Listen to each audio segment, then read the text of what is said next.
pegar esse gancho do Jean para a gente começar em relação ao Palmeiras, né? É um time sólido, um time que consegue construir, que em alguns momentos agora talvez jogue menos do que se esperava, pelo que já se viu do Palmeiras antes, mas um time que tem a consciência de que fazendo o dele bem feito, tá com a taça na mão.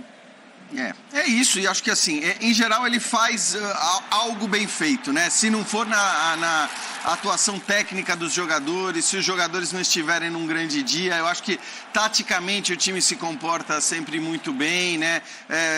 Nas bolas paradas sabe resolver jogos mais complicados, e acho que hoje foi um Palmeiras muito diferente para mim do primeiro para o segundo tempo. Eu acho que no primeiro tempo foi um Palmeiras abaixo, né? Que depois do gol acabou até concedendo mais do que costuma conceder ao Avaí, que acertou a trave nesse lance. Acho que houve uma falha do Renan, mas o Renato acaba acertando a trave nesse lance. O Palmeiras também chegou, é verdade, mas acho que era o que se imaginava que pudesse acontecer. No segundo tempo não, né? Aí no segundo tempo o Palmeiras volta bem superior, cria um caminhão de oportunidades e, repito, para mim o Dudu foi o grande nome do jogo, ele vem sendo o grande nome do Palmeiras acho que naquela pós-eliminação da Libertadores, ele vem sendo o principal destaque da equipe, e é isso. Acho que é um Palmeiras que é muito difícil, de fato, imaginar esse time podendo perder o título brasileiro, porque a gente sabe que em jogos como esse, a chance do time não fazer os 3 pontos, ela é mínima. E o Palmeiras tem jogos, não vou dizer como esse, porque o Avaí é um adversário, claro, mais fraco do que todos que o Palmeiras vai enfrentar daqui para frente, né? Ainda tem o Cuiabá, mas é fora de casa. Aí em casa joga com América e Fortaleza. Fortaleza, principalmente, eu acho que é um time mais capaz. O América vem fazendo um ótimo segundo turno. Então, claro que são jogos mais difíceis, mas esse Palmeiras é um Palmeiras muito confiável e acho que mostrou isso mais uma vez. Mesmo quando não é brilhante, é um time que sabe o que faz. Você estava falando do Dudu, né? Acho que é um ponto para a gente debater aqui, o golaço que ele faz, né? Ele faz um gol muito bonito e cresce nessa reta final. O Calçade, por que você acha que existe essa variação de nomes que em determinado momento puxam a ponta no Palmeiras? Bom, o Palmeiras, eu vejo, falando globalmente, né, do Palmeiras, acho que o Palmeiras, mesmo em dias que não são espetaculares, ele tem princípios muito assimilados, ofensivos e defensivos, isso é trabalho do Abel, que ele executa automaticamente. Já é da natureza do time. E, por exemplo, aquela pressão na saída que gera a recuperação da bola, que vai para dentro da área e vira pênalti. Quer dizer, mesmo no dia ruim, não quer dizer que o Palmeiras vai deixar de fazer isso, ele vai fazer. É que tem dias que ele faz tudo isso e brilha ainda um pouco mais. Então, ele executando contra uma equipe que uma equipe que está devastada, né, lá no fundo da tabela, e sabe que não vai escapar. Então, ele acaba levando vantagem. E aí você encontra nos nomes dias melhores. Por exemplo, o Dudu fez um belíssimo gol. O Scarpa é um cara que tem mantido uma regularidade boa, né, desde a saída do Veiga. Eu acho que isso é super importante. A gente mesmo se perguntava aqui, falava, vamos ver o Palmeiras, como reagiria sem o Veiga? Reagiu bem, porque aí vem o Abel e cria um Mike como um jogador ali da beirada, do lado direito. Então, acho que o Palmeiras tem soluções. Ele não tem no elenco um cara que é de um nível de futebol assim, que você fala, muito grande, extraordinário. Não tem esse jogador. Mas ele consegue uma regularidade nas outras posições e na execução das funções, que é o que empurra o Palmeiras para todas essas competições. Para 2 finais de Libertadores, para estar sempre ali na ponta. Se não ganhar o título, vai disputar. É difícil você acreditar que o Palmeiras, por exemplo, em 2023 o Palmeiras será o 5º colocado no Campeonato Brasileiro. Seria uma surpresa, porque ele está sempre ali, pode não ganhar, mas ele está ali brigando. A não ser que de repente esteja no mata-mata, né, com foco final ali. Aí pode acontecer. Perca mais nomes, além do Scarpa que já vai sair, né? Mas olha como ele conseguiu corrigir nesse ano esses problemas, né? Do Veiga. Do Veiga. Peron, próprio, que era importante. Embora o Mike agora vai precisar de reforços assim para funções bem claríssimas. O Scarpa vai fazer muita falta. Muita falta.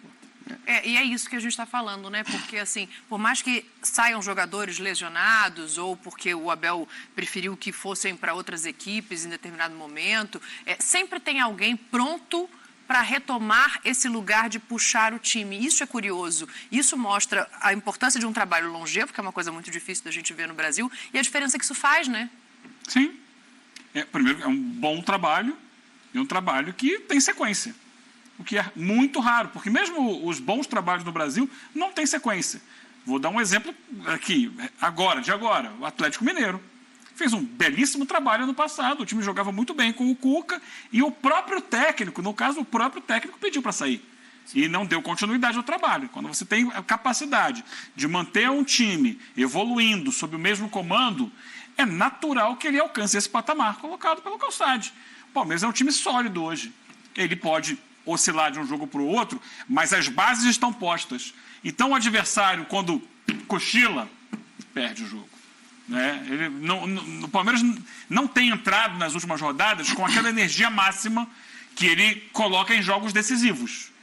Porque ele já percebeu que o campeonato está domado.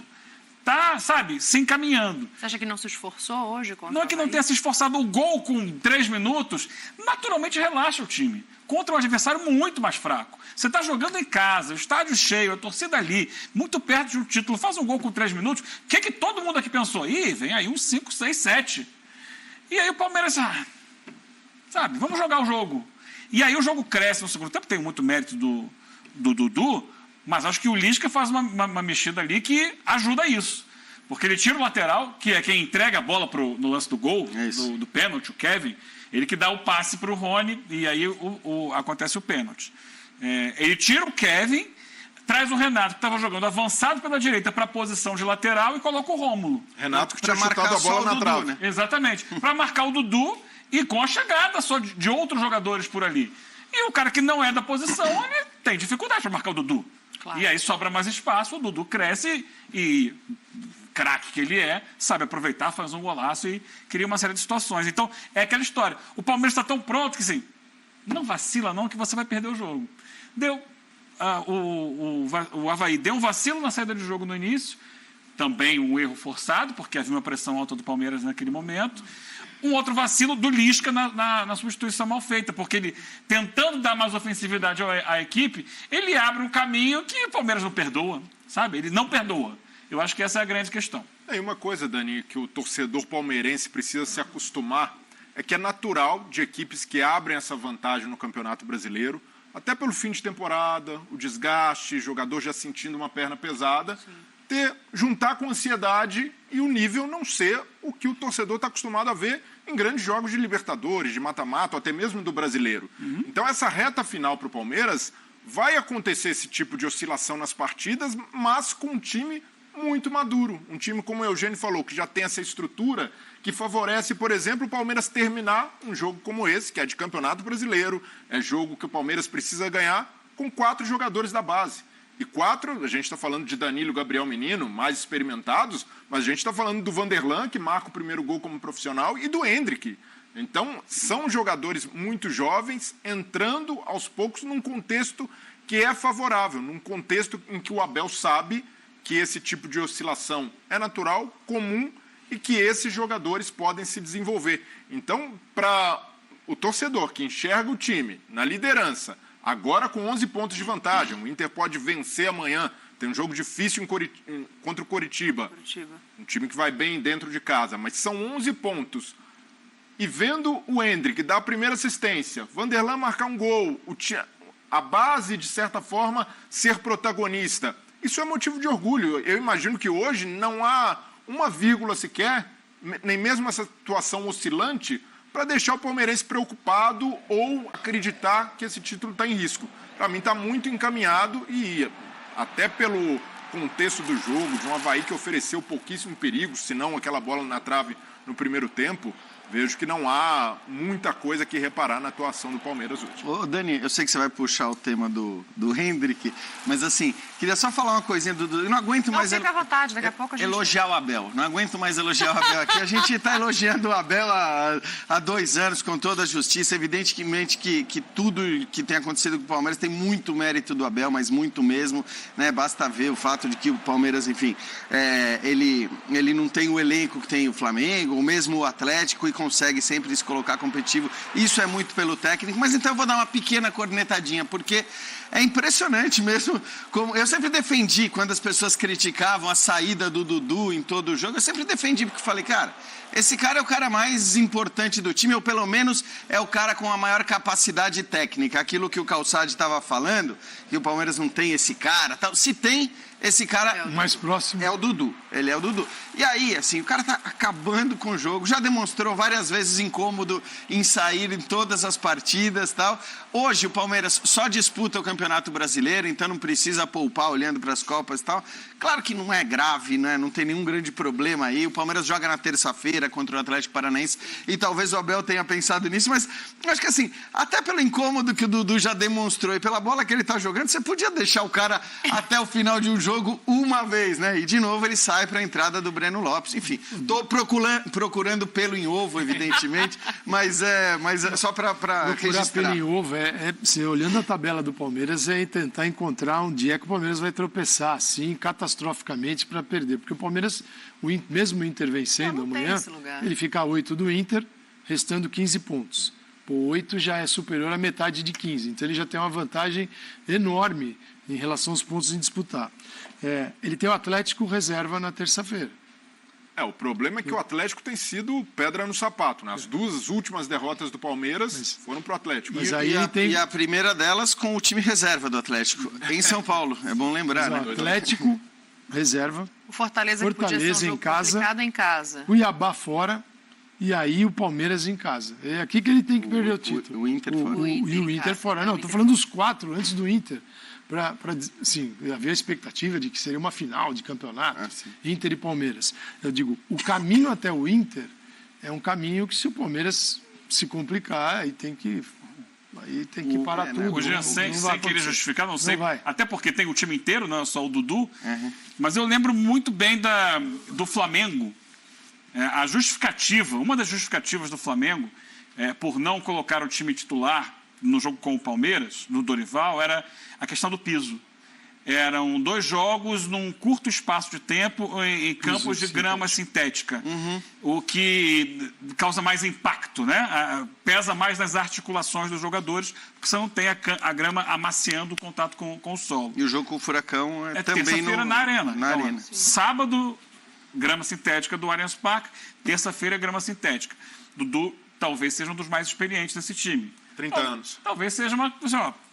tira um pouquinho o pé e tal, jogo resolvido. Mas eu entendo essa questão. É só para parar de elogiar um pouco, achar alguma coisa, porque realmente... Não sei se é essa a explicação, entendeu? Mas pode ter um peso, uma leitura de um excesso Claro. Ele provavelmente ele sabe por que ele está fazendo Mas não é isso. diferente para o Palmeiras por justamente ter a sua casa com a grama sintética? É um time acostumado, né? Mas não joga seguidamente lá, né? Tem alternância de jogar fora e tal. Mas eu vejo mais a questão do Dudu, de o Abel enxergá-lo como um jogador de 30 anos e ele quer o Dudu sempre inteiro, sempre pronto para jogar 100%. E para isso acontecer, o Campeonato Brasileiro, ele precisa ir dosando e tirando minutagem do Dudu para que ele termine a temporada bem, sem risco de lesão. É difícil muitas vezes para um jogador entender. Hoje, no jogo do Vasco, o Jorginho estava justificando porque colocou um Nenê de 41 anos no banco no fim de temporada.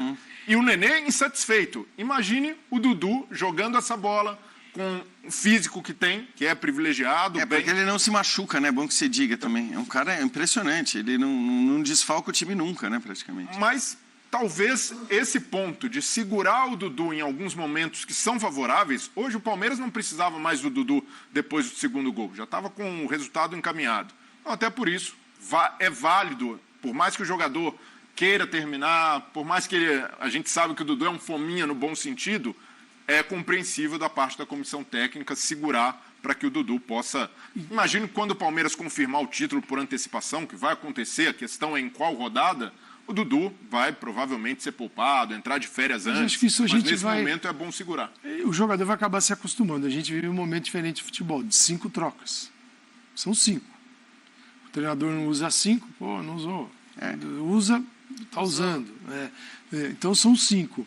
Eu acho que é um ponto que ajuda a rodar a tirar minutos no momento que é importante. Uma coisa é você tirar o cara, você precisa ganhar o jogo. A outra, o jogo já está praticamente decidido e tem também o lado de quem está no banco, que fica ali assistindo. Fala, poxa, por que não? Porque é o seguinte, cara, quem decidiu uma Libertadores para o Palmeiras foi o reserva, foi o Breno. Quem decidiu a outra foi o outro reserva, que foi o Daverson. Seguinte, você não põe reserva nunca? Tá bom. Agora, até me são duas arrependi Libertadores. de trazer o tema. São duas. Não era pra ficar tão relevante assim.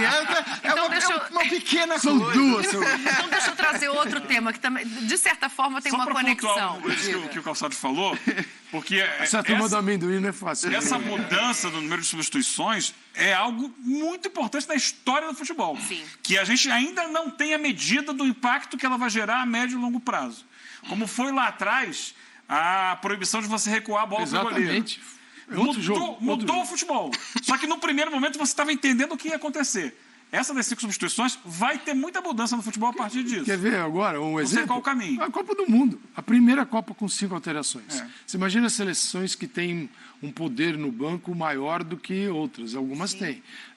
O tipo de mudança que isso pode gerar numa partida em que em 90 minutos você decide se volta para casa ou se continua. E se os técnicos vão saber trabalhar Exatamente. com isso. E ainda bem que tem essas 5 alterações, né? Porque tem a ver com a cautela de não machucar um jogador, a cautela de não colocar um outro jogador, tempo demais com idade de menos. E aí hoje ele coloca o Endrick, ele vai lá, não faz o gol, mas dá o passe para o Vanderlan.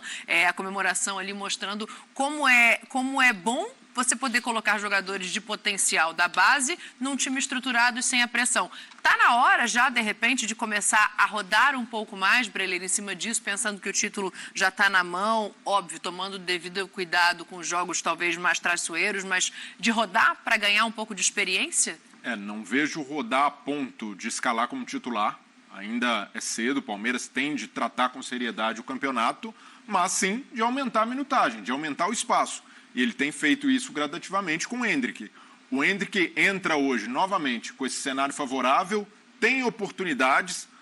É claro que é natural para um garoto de 16 anos ter ansiedade de querer marcar o primeiro gol, de querer se antecipar numa finalização, mas hoje, para mim, ele demonstrou ali o faro de atacante. O cara que tem a oportunidade de girar e bate, de incomodar zagueiro. Isso aí é uma virtude dele. É um cara que se movimenta demais e não tem medo de dividida, chega em todas as bolas. Então, por mais que o Abel, num primeiro momento, fosse cobrado por colocar o Endrick, que tem de entrar, e as pessoas vão dizer, tá vendo, deveria ter entrado antes. Não, esse processo tem mostrado que o Abel colocou no momento certo. E a gente já percebe também até um amadurecimento do Endrick. Hoje, no lance da assistência, na estreia, ele peca ele tinha menos ângulo nessa, mas ali ele bate já cruzado para tentar assistência e não para o gol, e não buscando essa finalização. Já começa a ter um entendimento maior do time e por isso foi premiado como assistência. A tendência é que ele amadureça cada vez mais, mas para mim esse processo do Endrick de transição tem sido conduzido de forma exemplar pelo Abel. Se poupou, se blindou da pressão da torcida de colocar antes de queimar etapas e vai, aos poucos, assentando, e o que gera, para mim, um novo debate. O Rony foi o substituído hoje, é um jogador que dificilmente no Palmeiras, ao contrário do Dudu, descansava, até por não ter alguém com uma virtude parecida no ataque, e o Endrick já tem essa característica de mais intensidade, de mais movimentação, algo parecido com o Rony, que se encaixa mais no estilo do Abel, e até por isso, mesmo que o Endrick ainda não tenha marcado, para mim essa pequena amostragem, essa amostragem curtíssima, já deixou uma melhor impressão do que Merentiel, do que Flaco Lopes, do que Rafael Navarro. Não é necessariamente pelo que ele está gerando de impacto de jogo. Ele cometeu erros, mas a torcida tende a relevá-los porque entende a idade, porque entende que há uma expectativa diferente, sobretudo de reforços que chegaram para ocupar a posição e possivelmente serem titulares. Eu acho que assim, em relação à utilização, assina embaixo, Breler. Não tem discussão. Assim, ele não podia ter entrado antes do jogo que ele entrou, que foi aquela partida contra o Coritiba. Num contexto muito tranquilo, já que o Palmeiras vencendo por 2 ou 3 gols, não me lembro exatamente, mas foi um contexto tranquilo. Se ele entra contra o Santos, por exemplo, como muita gente queria no jogo anterior, e perde o gol que ele perdeu contra o Coritiba no primeiro lance dele, não vou dizer que ele ia ter cobrança, crítica e tal, mas talvez aquilo influenciasse na própria cabeça dele. E no fim das contas, contra o Coritiba, tanto não influenciou, que depois ele fez uma ótima jogada, até é um pouco fominha naquele jogo com o Coritiba, e depois ficou muito claro, né, o quanto ele queria fazer o gol pro avô, a questão ali Tudo sentimental, bem, né? E que o time todo estava bem com aquilo. Quer dizer, isso estava muito claro que o elenco estava fechado com aquela ideia do Endrick. E depois, a verdade é que ele entrou bem, porque ele entrou bem naquele jogo, mostrando qualidade, embora tenha perdido o gol. A arrancada mostra que é um jogador diferente. Isso, a arrancada no segundo lance. Aí, ele entra num jogo contra o São Paulo, esse não resolvido, pelo contrário, jogo empatado, num contexto difícil, e cava a expulsão do zagueiro do São Paulo, por conta da habilidade, da velocidade que tem. E hoje ele entra muito bem, né? Primeiro lance, aquela girada ali que ele consegue bater pro gol, e depois no rebote quase que sai o gol, e depois faz a assistência pro Vanderlei. Então, eu acho que, na média, se você olhar, ele entrou bem. São três partidas, alguns minutos por partida, mas ele está demonstrando, não estou dizendo que ele vai ser titular na próxima temporada, mas está claro que ele tem condições já de colaborar com esse time. Como, sei lá, o Gabriel Veron já colaborava. Se vai ser mais ou se vai ser menos, eu acho até que ele tem entrado nos jogos melhor do que o Gabriel Veron entrava naquele momento que estava todo mundo de olho na expectativa para ver o que ele ia fazer. Né? E acho que, além da personalidade, ele está tranquilo por isso que o Breler falou, sabe? No fim das contas, é um amor tão grande, é uma paixão tão grande, ele se sente querido ali. E me parece que não só pela torcida, mas também pelos jogadores. Isso certamente dá tranquilidade. Não é um moleque que acabou de chegar num ambiente de estranhos e que está tendo que provar e os caras estão olhando, o que esse moleque aí de 16 anos acha que vai chegar? Não, é exatamente o contrário que está acontecendo, né? Eu acho que o que está facilitando esse processo, que é considerado praticamente ideal, é a situação do Palmeiras no campeonato. Né? O Palmeiras está jogando essa reta final de competição, de temporada, com muita tranquilidade, porque ele tem uma vantagem que permite você fazer esse processo. Se o Palmeiras estivesse com muita dificuldade nos seus jogos, com algum adversário ali próximo, ou ele não seria colocado, ou haveria uma cobrança para que ele entrasse e resolvesse. Tá apertado o campeonato, o Palmeiras não está fazendo gol, precisa... Bota o garoto. Bota, tem que ver, ele tem que resolver, e talvez isso atrapalhasse esse processo que é o mundo dos sonhos. O mundo dos sonhos é esse. Você tem um menino que está entrando no time profissional, você vai colocar com calma, sem colocar pressão em cima dele, pouco tempo, para ele também não se desgastar e se adaptando. E, naturalmente, acho que ano que vem ele vai ser um jogador que vai ter mais tempo de jogo. Mas é porque o campeonato está bem encaminhado para o Palmeiras. Se fosse uma situação diferente, eu lembro, naquela reta final de disputa de Libertadores, que o Palmeiras estava na semifinal, havia uma ansiedade no ar. Pô, se não tiver isso, bota o Ender, que de repente no segundo tempo ele pode fazer um gol e tal. E o Abel segurou. Então, acho que ele estaria segurando também a essa altura se o campeonato não tivesse resolvido. Ele segurou de fazer essa transição. Enquanto tinha a tensão ali, porque convenhamos, a tensão baixou muito a partir do momento, acho que talvez tenha sido o jogo com o Atlético no Mineirão. A partir daquela vitória com o Atlético no Mineirão, eu acho que o título ficou muito mais encaminhado. E a partir dali é que o Abel cogitou utilizar o Endrick. Até então ele praticamente não cogitava, nem mal levava, né, para os jogos. Só uma informação até em relação ao que o Breler falou, não está nos planos do Abel, mesmo que o Palmeiras venha a ser campeão com 2, 3 rodadas de antecedência. Não, começar com ele, talvez com ele especificamente possa acontecer. Mas aquilo que o Palmeiras fez, por exemplo, no ano passado... Botou todo mundo para jogar. De botar todo o time sub-20, garotos, molecada, porque dessa vez o período de férias, até por causa da Copa do Mundo, é um período que vai ser respeitado. Então eles vão ter 40 dias, se não me engano, de férias. Então vai ser uma coisa tranquila, ele não vai precisar... Não tem que correr para a temporada seguinte, né? Claro que assim, né? O teste de um ou outro, até para ele saber com quem ele pode contar... ele pode fazer, mas aquela coisa de botar toda a molecada na reta final... que ele tem Muito obrigado por assistir o nosso vídeo. Se você gostou, então não se esqueça de inscrever no canal e deixar o seu like, para ficar por dentro sobre o mundo do futebol e ajudar para o crescimento do canal, para produzirmos mais vídeos para você que é amante do esporte.